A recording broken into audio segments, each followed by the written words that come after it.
नमस्कार। आज हम एयर कंडीशनिंग लोड कैलकुलेशन के क्रम के अंदर आगे टॉपिक जो है उस पर बात करेंगे। इसमें 3 चीज़ों को आज हम कवर करेंगे: heat storage, stratification and diversity of cooling loads. किसी भी जगह पे हीट लोड शुरू करने से पहले, एक्चुअल हीट लोड शुरू करने से पहले इन तीनों चीज़ों को समझना और इन तीनों चीज़ों का क्या महत्व है लोड कैलकुलेशन के अंदर, इसका अध्ययन करना बहुत आवश्यक है। सबसे पहले हम लेंगे हीट स्टोरेज। जब भी किसी बिल्डिंग के अंदर हीट आती है बाहर से, जैसे सोलर हीट जब आपके अंदर आ रही है, तो वो इंस्टेंटेनियसली अंदर नहीं आती है। इस तरह से ऑक्यूपेंट जो हीट रिलीज़ करते हैं वो भी इंस्टेंटेनियसली इक्विपमेंट के ऊपर नहीं जाती है। इसका मतलब आप यूँ समझिए कि जैसे मान लीजिए एक व्यक्ति जो है वो अगर फॉर एग्ज़ाम्पल 100 वाट के बराबर सेंसिबल हीट यदि वातावरण के अंदर दे रहा है, तो ये 100 वाट की जो हीट है ये तुरंत ही इक्विपमेंट पर नहीं जाएगी। इसका कुछ जो पार्ट है वो पार्ट रेडिएटिव होगा और कुछ पार्ट इसका कंडक्टिव होगा। जो पार्ट इस हीट का कन्वेक्टिव होगा वो डायरेक्टली रूम की एयर के अंदर मिक्स हो जाएगा और सिर्फ यही पार्ट आपका इक्विपमेंट के ऊपर जाएगा। जो भी पार्ट रेडिएटिव पार्ट है वो रेडिएटिव पार्ट उस बिल्डिंग का जो मास है, उस बिल्डिंग का जो कंस्ट्रक्शन है, जैसे कि उसकी वॉल्स है, उसकी सीलिंग है, उसका फ्लोर है, उसमें कोई फर्नीचर रखा हुआ है, तो वो जो सारे ऑब्जेक्ट्स हैं वो ऑब्जेक्ट्स उस हीट को एब्जॉर्ब करेंगे और उन ऑब्जेक्ट्स का टेम्परेचर राइज होगा। तो ये इसको बोलते हैं हीट स्टोरेज, कि रूम के अंदर जो भी ऑब्जेक्ट्स हैं बिल्डिंग मास को मिला के, वो सारे के सारे ऑब्जेक्ट जो भी हीट रिलीज़ हो रही है रेडिएटिव फॉर्म के अंदर, चाहे वो सोलर से आ रही हो, चाहे लाइट से हो, चाहे ऑक्यूपेंट के द्वारा हो, इन सब का कुछ ना कुछ पार्ट रेडिएटिव होता है, कुछ पार्ट कन्वेक्टिव होता है। तो डायरेक्टली एयर कंडीशनिंग इक्विपमेंट पे सिर्फ वही पार्ट जाएगा जो कि कन्वेक्टिव है। रेडिएटिव पार्ट जो है वो बिल्डिंग मास के अंदर स्टोर होगा। अब कौन सा मास कितनी हीट को स्टोर कर सकता है ये डिपेंड करता है उसके मास के ऊपर, कि उसका मास कितना है।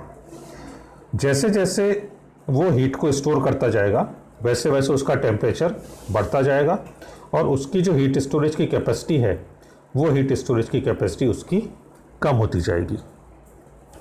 जब इन ऑब्जेक्ट्स का टेम्परेचर बढ़ेगा, सराउंडिंग एयर के टेम्परेचर बढ़ेगा, तो उसके बाद के अंदर ये जो भी ऑब्जेक्ट्स हैं ये वापस से सराउंडिंग एयर को हीट देना चालू करेंगे। तो इसका मतलब ये हुआ कि जिस दर से हीट किसी रूम के अंदर आ रही है या जिस दर से हीट किसी रूम के अंदर प्रोड्यूस हो रही है, उसी दर से वो इक्विपमेंट के ऊपर, जो आपका एयर कंडीशनिंग इक्विपमेंट है, उस इक्विपमेंट के अंदर नहीं जाती है। इन दोनों के अंदर फ़र्क होता है और ये फ़र्क किस वजह से आता है? हीट स्टोरेज की वजह से। तो यदि हम हीट स्टोरेज को अच्छी तरह से समझें और इसको काम में लें तो हम ये देखेंगे कि इक्विपमेंट के ऊपर आने वाला जो लोड है वो एक्चुअल जो लोड है जो कि रूम में आ रहा है उससे कुछ पार्ट कम हो जाता है। तो इसके द्वारा हम इक्विपमेंट की जो कैपेसिटी है, जो सेलेक्टेड कैपेसिटी है, उस सेलेक्टेड कैपेसिटी को हम इसके अंदर कम कर सकते हैं। अब ये कम हम किस तरीके से कर सकते हैं? जैसा कि मैंने आपको बताया कि जो हीट स्टोरेज कैपेसिटी है वो हीट स्टोरेज कैपेसिटी जैसे जैसे टेम्परेचर बढ़ेगा वैसे वैसे मटेरियल की हीट स्टोरेज कैपेसिटी कम होती जाती है। तो इसका रिवर्स भी सही है कि यदि हम मटेरियल के टेम्परेचर को कम कर दें तो उसकी जो हीट स्टोरेज कैपेसिटी है वो हीट स्टोरेज कैपेसिटी बढ़ जाएगी। तो प्री कूलिंग करके हम हीट स्टोरेज कैपेसिटी को इंक्रीज़ कर सकते हैं। प्री कूलिंग का मतलब कि जैसे कोई स्पेस है, उस स्पेस का टेम्परेचर हमारे को 25 डिग्री सेंटीग्रेड मेंटेन करना है। तो 25 डिग्री सेंटीग्रेड का मतलब ये हुआ कि उस स्पेस की जो वॉल्स है, जो रूफ़ है, जो फ्लोरिंग है, उसके अंदर जो फर्नीचर है, कारपेट है, कर्टेंस हैं, वो सब 25 डिग्री सेंटीग्रेड के ऊपर रहेंगे, जबकि नॉर्मल एयर कंडीशनिंग वहाँ पे चल रही है। हम प्री कूलिंग करते हैं। प्री कूलिंग का मतलब कि उस स्पेस का टेम्परेचर हम 25 डिग्री सेंटीग्रेड से कम कर दें। यानी कि मान लीजिए कोई स्पेस हमारे को दिन में 12 बजे से काम में लेना है, उसके पहले हम एयर कंडीशनर को चला के और 12 बजे से पहले उसका जो टेम्परेचर है वो टेम्परेचर उसका 25 डिग्री सेंटीग्रेड से कम लेके आ जाए। मान लीजिए हम उसका टेम्परेचर लेके आ गए 23 डिग्री सेंटीग्रेड, तो इसका मतलब कि उस बिल्डिंग का जो भी मास है उस मास की हीट स्टोरेज कैपेसिटी अब बढ़ गई।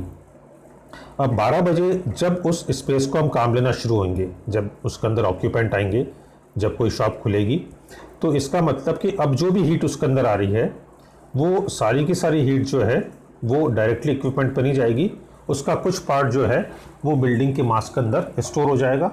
और चूंकि बिल्डिंग के मास के टेम्परेचर को हमने कूल कर दिया है, उसकी प्री कूलिंग कर ली है, तो उसकी हीट स्टोरेज की जो कैपेसिटी है वो कैपेसिटी अब इंक्रीज़ हो गई। तो इसके द्वारा हमने डायरेक्टली इक्विपमेंट के ऊपर आने वाले लोड को इसके तरीके से कम कर लिया। ये वाला जो फंडामेंटल है, ये फंडामेंटल उन जगह के ऊपर बहुत अच्छे तरीके से काम लिया जा सकता है जहाँ की लोड सडनली आता हो, ऑक्यूपेंट लोड जो है वो सडनली आता हो। जैसे फॉर एग्जांपल मान लीजिए कोई सिनेमा हॉल है, ऑडिटोरियम है, तो ऑडिटोरियम का जब शो शुरू होता है उस वक्त उसके अंदर एकदम से ऑक्यूपेंट जो है वो ऑक्यूपेंट उसके अंदर आते हैं। उसके पहले उसमें ऑक्यूपेंट कोई भी नहीं है, यानी कि ऑक्यूपेंट लोड नील है। 12 बजे उसका जैसे ही गेट खुलेगा, 12 बजे उसका गेट खुलते ही उसमें ऑक्यूपेंट वहाँ पे आ जाएंगे। तो हीट स्टोरेज के द्वारा हम इक्विपमेंट की कैपेसिटी, जो सेलेक्टेड इक्विपमेंट कैपेसिटी है, उस इक्विपमेंट कैपेसिटी को हम रिड्यूस कर सकते हैं। नेक्स्ट जो हम डिस्कस करेंगे वो है diversity of cooling load. Diversity का मतलब होता है भिन्नता। हम ये देखेंगे कि अलग अलग जो लोड्स होते हैं किसी भी बिल्डिंग के अंदर, जैसे सोलर का लोड होता है, तो सोलर का लोड है वो दिन में किसी एक वक्त के ऊपर पीक के ऊपर पहुंचेगा कि सोलर की इंटेंसिटी उस वक्त सबसे ज़्यादा है। इसी तरीके से दूसरे जो लोड हैं, जैसे लाइट लोड है, वो लाइट लोड रात के वक्त के अंदर पीक के ऊपर पहुंचेगा। ऑक्यूपेंट लोड जो है वो किसी अलग वक्त के ऊपर पीक पे पहुंचेगा। तो इसका मतलब कि सारे लोड्स का जो पीक है वो एक ही समय के अंदर नहीं होता है, उनके जो पीक पे पहुंचने के आवर्स होते हैं वो आवर्स अलग अलग होते हैं। तो इस डाइवर्सिटी को हम एयर कंडीशनिंग सिस्टम की इंस्टॉल कैपेसिटी को कम करने के लिए, हीट लोड को कम करने के लिए काम में ले सकते हैं।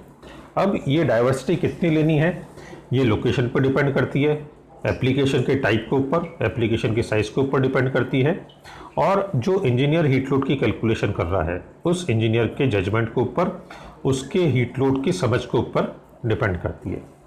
नॉर्मली ऑक्यूपेंट्स के ऊपर और लाइट के ऊपर, यानी कि कितने व्यक्ति वहाँ पे रह रहे हैं और लाइटिंग लोड वहाँ पे क्या है, इनके ऊपर डाइवर्सिटी बहुत अच्छे से अप्लाई की जा सकती है।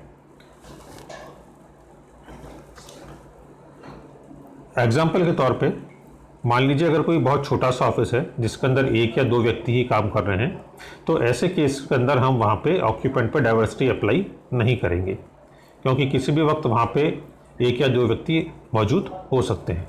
मगर यही यदि इस एप्लीकेशन की साइज़ बढ़ गई, कोई बिल्डिंग ऐसी है जहाँ पे 50 से लेकर 100 व्यक्ति काम करते हैं, तो यहाँ पे हम डाइवर्सिटी को 5 से 10% रख सकते हैं। यानी कि हम ये मान सकते हैं यदि 100 व्यक्ति काम कर रहे हैं तो हमेशा 5 या 10 व्यक्ति वहाँ पे उपस्थित नहीं होंगे, वो किसी काम से बाहर हो सकते हैं या एब्सेंट हो सकते हैं।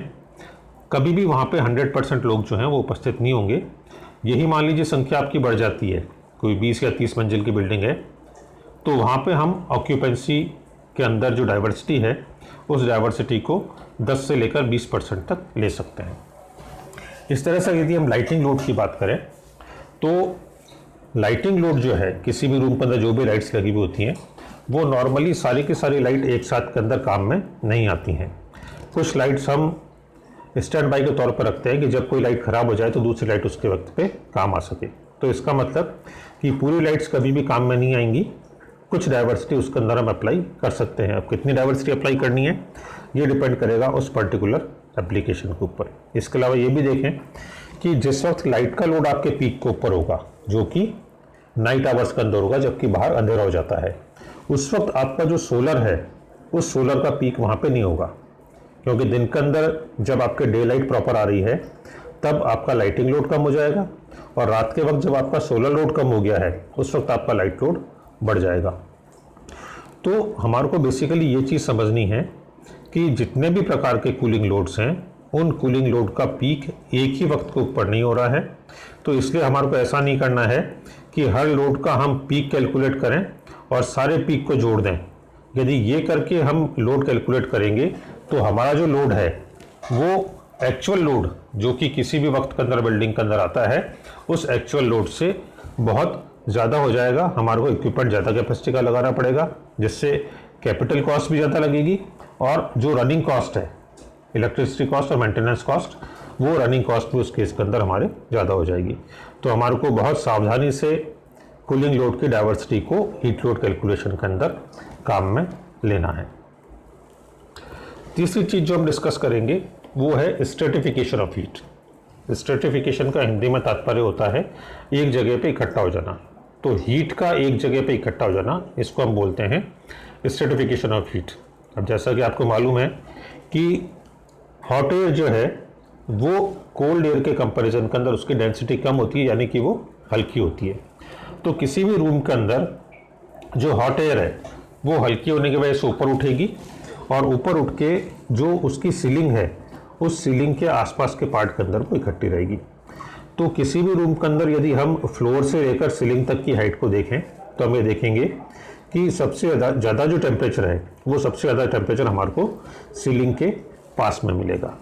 अब ये जो एयर है जो कि सीलिंग के पास में स्ट्रेटिफाइड हो गई है, इस एयर को यदि हम वहाँ से एग्जॉस्ट कर देते हैं तो हम एयर कंडीशनिंग लोड को इसके अंदर कम कर सकते हैं। ये जो कन्वेक्टिव लोड है, इस कन्वेक्टिव लोड को हम टोटल एयर कंडीशनिंग लोड के अंदर से सब्ट्रैक्ट कर सकते हैं। मगर इसके अंदर एक बहुत ध्यान में रखने वाली बात यह है कि हमारे को यहाँ पे कितनी क्वांटिटी एयर की एग्जॉस्ट करनी है, क्योंकि जितनी भी क्वांटिटी हम एयर की एग्जॉस्ट करते हैं उसी के बराबर क्वांटिटी हमारे को एयर की वहाँ पे इंट्रोड्यूस भी करनी पड़ेगी। और जो फ्रेश एयर हम बाहर से ले रहे हैं वो फ्रेश एयर बाहर के वातावरण के तापमान पे होगी। तो यदि आप ऐसा करते हैं कि आपने एग्जॉस्ट की क्वांटिटी बहुत ज़्यादा कर दी तो ऐसा भी हो सकता है कि आपका लोड कम होने की बजाय ज़्यादा हो जाए। तो हमारे को बहुत सावधानी पूर्वक ये डिसाइड करना है कि कितनी एयर क्वांटिटी हमारे को सीलिंग के पास में से एग्जॉस्ट करनी है। एक दूसरा काम हम ये भी कर सकते हैं कि किसी भी रूम के अंदर आप देखें कि जोन ऑफ ऑक्यूपेंसी जो होती है, जोन ऑफ ऑक्यूपेंसी का मतलब कि जो हाइट कोई व्यक्ति कवर करता है। तो मान लीजिए कोई रूम यदि 10 फीट का है तो यदि कोई व्यक्ति खड़ा हुआ भी है वहाँ पे तो भी वो 6 फीट तक की हाइट को कवर कर रहा है। तो हमारे को जो कंफर्ट कंडीशंस मेंटेन करनी है वो कंफर्ट कंडीशंस हमारे को 6 फीट के लेवल तक ही करनी है। 6 फीट के लेवल के ऊपर यदि एयर का टेम्परेचर कंफर्ट से थोड़ा ज़्यादा भी होता है तो वो हमारे लिए इमैटेरियल है, वो हमारे को ज़्यादा प्रभावित नहीं करता है। तो हम एयर डिस्ट्रीब्यूशन इस तरीके से रखें कि जो भी कूल एयर है वो कूल एयर लोअर लेवल के ऊपर ही डिस्ट्रीब्यूट हो। अपर एयर के अंदर जो स्ट्रेटिफाइड हॉट एयर है उस हॉट एयर को वो डिस्टर्ब ना करे। तो हम एयर डिस्ट्रीब्यूशन यदि प्रॉपर तरीके से करते हैं तो उस केस में भी हम स्ट्रेटिफिकेशन ऑफ हीट को यूज़ करके जो इक्विपमेंट की इंस्टॉल कैपेसिटी है उस इक्विपमेंट की इंस्टॉल कैपेसिटी को कम कर सकते हैं। तो ये 3 तरीके आज हमने स्टडी करे: heat storage, diversity of cooling load and stratification of heat. इन तीनों तरीकों को यदि हम समझते हैं और हीट लोड कैलकुलेशन के अंदर इन तीनों चीज़ों को काम में लेते हैं तो हम ये पाएंगे कि जो इक्विपमेंट की इंस्टॉल कैपेसिटी है उस इक्विपमेंट की इंस्टॉल कैपेसिटी को कम करके हम कैपिटल कॉस्ट और रनिंग कॉस्ट, इन दोनों ही कॉस्ट के अंदर काफ़ी सेविंग कर सकते हैं। धन्यवाद।